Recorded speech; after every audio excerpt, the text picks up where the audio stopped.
Friends, എല്ലാവർക്കും നമസ്കാരം. എൻ്റെ വീഡിയോസൊക്കെ കാണി എന്നെ സപ്പോർട്ട് ചെയ്യുന്ന എല്ലാവർക്കും ഞാൻ പ്രത്യേകം നന്ദി പറയുന്നു. ഇന്ന് ഞാൻ വന്നിരിക്കുന്നത് ഒരു സ്വീറ്റിൻ്റെ റെസിപ്പി ആയിട്ടാണ്. ഒരു നുറുക്ക് ഗോതമ്പ് വെച്ചിട്ടാണ് ഞാൻ ചെയ്യുന്നത്. ഒരു ലഡ്ഡു ആണ് ഉണ്ടാക്കുന്നത്. ഞാൻ ഇതിനു മുമ്പ് ഒരു കേസരിയുടെ റെസിപ്പി ഇട്ടിട്ടുണ്ടായിരുന്നു. ഏകദേശം ആ മെത്തേഡിൽ തന്നെയാണ് നമ്മളിത് ചെയ്യുന്നത്. യൂട്യൂബിലൊക്കെ ഒത്തിരി പേര് ചെയ്തിട്ടുള്ള റെസിപ്പിയാണ്. വളരെ ഈസി ആയിട്ട് ചെയ്തെടുക്കാൻ പറ്റുന്നത്, നല്ല ടേസ്റ്റിയുമാണ്. അപ്പം നിങ്ങളിത് ട്രൈ ചെയ്ത് നോക്കുക. ട്രൈ ചെയ്ത് നോക്കിയിട്ട് നിങ്ങളുടെ അഭിപ്രായം കമൻറ്റ് ബോക്സിൽ ഇടാൻ മറക്കരുത്. നിങ്ങളുടെ ഫ്രണ്ട്സായിട്ടൊക്കെ ഷെയർ ചെയ്യുക. അപ്പോൾ നമുക്ക് ഈ ഗോതമ്പ് ലഡു ഉണ്ടാക്കാൻ തുടങ്ങാം.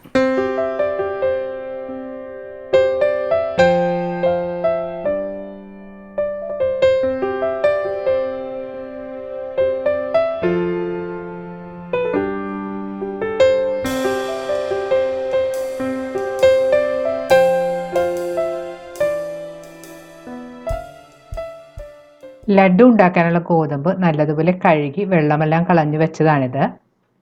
ഞാനിവിടെ എടുത്തിരിക്കുന്നത് 1 കപ്പ് ഗോതമ്പ് നുറുക്കാണ്. ഗോതമ്പ് നുറുക്ക് 2-3 പ്രാവശ്യം നന്നായിട്ട് കഴുകിയതിന് ശേഷം ഒരു അരിപ്പ പാത്രത്തിലിട്ട് അരിച്ച് വെച്ചതാണ്. കുറച്ച് സമയം വെച്ച് കഴിയുമ്പോൾ എൻ്റെ വെള്ളമെല്ലാം നന്നായിട്ട് പോയിട്ടുണ്ട്. ഇനി നമുക്ക് ലഡ്ഡു ഉണ്ടാക്കാൻ തുടങ്ങാം. ലഡ്ഡു ഉണ്ടാക്കാനായിട്ട് ആദ്യം നമുക്ക് കശുവണ്ടി മുന്തിരിയൊക്കെ ഒന്ന് വറുത്തെടുക്കണം. അതിനായിട്ട് ഞാനിവിടെ ഒരു നോൺ സ്റ്റിക്ക് പാൻ ചൂടാക്കാൻ വെച്ചിട്ടുണ്ട്. പാൻ ചൂടാകുമ്പോൾ അതിലേക്ക് 1 ടേബിൾ സ്പൂൺ നെയ്യ് ഇട്ട് കൊടുക്കാം. നെയ്യ് നല്ലതുപോലെ ചൂടാകുമ്പോൾ അതിലേക്ക് അരിഞ്ഞു വെച്ചിരിക്കുന്ന കുറച്ച് കശുവണ്ടി ചേർത്ത് കൊടുക്കാം. കശുവണ്ടി ചേർത്തൊരു മീഡിയം ഫ്ലെയിമിൽ വെച്ച് നന്നായിട്ട് വഴറ്റി കൊടുക്കണം. കശുവണ്ടിയുടെ കളർ ചെറുതായിട്ട് മാറിത്തുടങ്ങുമ്പോൾ അതിലേക്ക് കിസ്മിസും കൂടെ ചേർത്ത് വഴറ്റണം.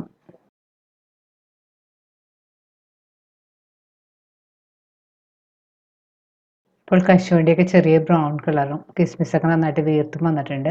ഈ സമയത്ത് നമുക്കിതൊരു പ്ലേറ്റിലേക്ക് കോരി മാറ്റാം.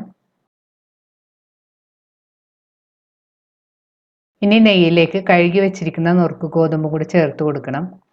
ഗോതമ്പ് ചേർത്തതിന് ശേഷം ഒരു മീഡിയം ഫ്ലെയിമിൽ വെച്ച് നന്നായിട്ട് വഴറ്റി കൊടുക്കണം. ഗോതമ്പ് ഏകദേശം 4-5 മിനിറ്റ് മീഡിയം ഫ്ലെയിമിൽ വെച്ച് നന്നായിട്ട് വറുത്തെടുക്കണം. നെയ്യിലിട്ട് ഇതുപോലെ നന്നായിട്ട് വഴറ്റിയെടുക്കുമ്പോഴാണ് നമുക്ക് കേസരിയും ലഡുവൊക്കെ ഉണ്ടാക്കുമ്പോഴത്തേക്ക് നല്ല ടേസ്റ്റ് ആയിരിക്കും.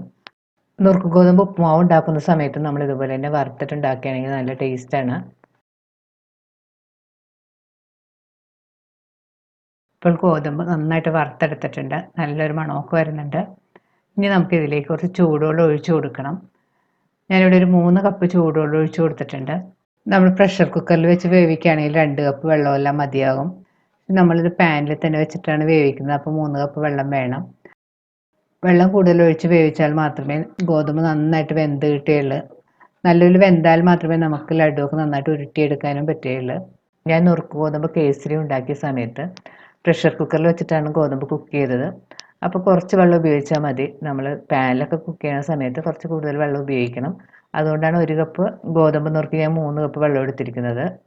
ഞാൻ ഇതിലേക്ക് 2 നുള്ള കളർ പൊടിയും കൂടി ചേർത്ത് കൊടുത്തിട്ടുണ്ട്. ലഡു കുറച്ച് കളർഫുൾ ആകാൻ വേണ്ടിയിട്ടാണ് നമ്മൾ അങ്ങനെ ചെയ്യുന്നത്.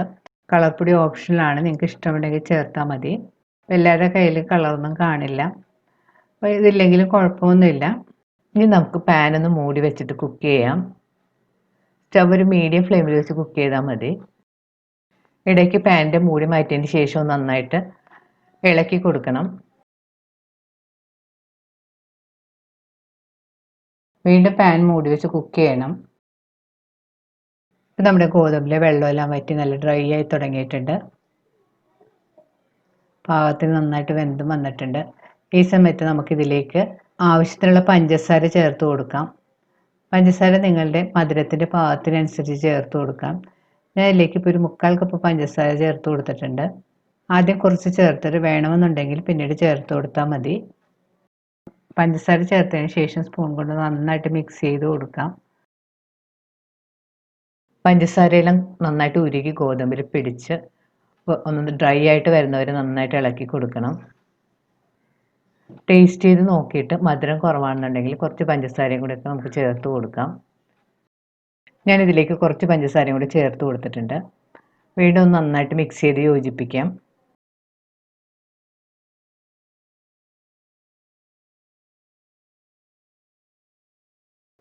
പഞ്ചസാരയും ഗോതമ്പും കൂടി വഴറ്റാൻ തുടങ്ങിയിട്ട് ഒരു 5-6 മിനിറ്റ് എല്ലാം കഴിഞ്ഞിട്ടുണ്ട്. അപ്പോൾ ഏകദേശം നന്നായിട്ട് ഡ്രൈ ആയിട്ട് വന്നിട്ടുണ്ട്. ഇനി ഇതിലേക്ക് നമുക്ക് പൊടിച്ചു വെച്ചിരിക്കുന്ന 1/2 ടീസ്പൂൺ ഏലക്കാപ്പൊടിയും കൂടി ചേർത്ത് കൊടുക്കാം. ഇതിലേക്ക് 1 ടീസ്പൂൺ നെയ്യും കൂടി ഞാൻ ചേർത്ത് കൊടുത്തിട്ടുണ്ട്. അതിനുശേഷം വീണ്ടും 2 മിനിറ്റ് ഒന്ന് നന്നായിട്ട് ഇളക്കി കൊടുക്കാം. ഇനി കൂടുതൽ ഡ്രൈ ആയി പോകേണ്ട ആവശ്യമില്ല. ഒരു 2 മിനിറ്റ് ആകുമ്പോഴത്തേക്കും നമുക്ക് സ്റ്റവ് ഓഫ് ചെയ്ത് മാറ്റി വെക്കാം. ഇതാണ് കറക്റ്റ് പാകം. ഈ പാകമാകുമ്പോഴത്തേക്കും നമുക്ക് സ്റ്റവ് ഓഫ് ചെയ്തതിന് ശേഷം ഇത് കുറച്ച് തണുക്കാനായിട്ട് മാറ്റി വെക്കാം. ഇനി ഇതിലേക്ക് വറുത്ത് വെച്ചിരിക്കുന്ന കശുവണ്ടിയും കിസ്മിസും കൂടി ഇട്ടൊന്ന് നന്നായിട്ട് മിക്സ് ചെയ്ത് കൊടുക്കാം. ഇപ്പോൾ നമ്മുടെ ലഡു മിക്സ് ചെറുതായിട്ട് തണുത്ത് വന്നിട്ടുണ്ട്. ചെറിയ ചൂടോടുകൂടെ തന്നെ നമുക്കത് കൈകൊണ്ട് ഉരുട്ടിയെടുക്കാം. കുറേശ്ശെയായിട്ട് നമുക്ക് കയ്യിൽ വെച്ച് ഇതുപോലെ ഉരുട്ടിയെടുക്കാം.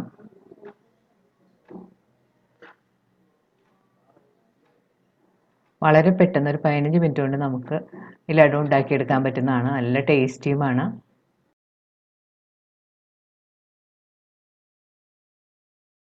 ഇൻസ്റ്റൻറ്റ് ലഡു ആയതുകൊണ്ട് നമുക്ക് കൂടുതൽ ദിവസത്തേക്കൊന്നും വെക്കാത്തതാണ് നല്ലത്.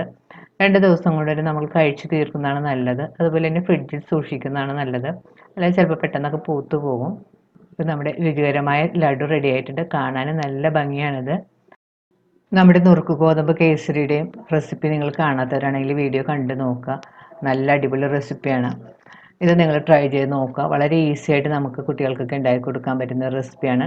ട്രൈ ചെയ്ത് നോക്കിയിട്ട് നിങ്ങളുടെ അഭിപ്രായം കമൻറ്റ് ബോക്സിൽ ഇടാൻ മറക്കരുത്. നിങ്ങളുടെ ഫ്രണ്ട്സായിട്ടൊക്കെ ഷെയർ ചെയ്യുക. വീണ്ടും ഇതുപോലുള്ള അടിപൊളി റെസിപ്പി ആയിട്ട് നമുക്ക് കാണാം. താങ്ക്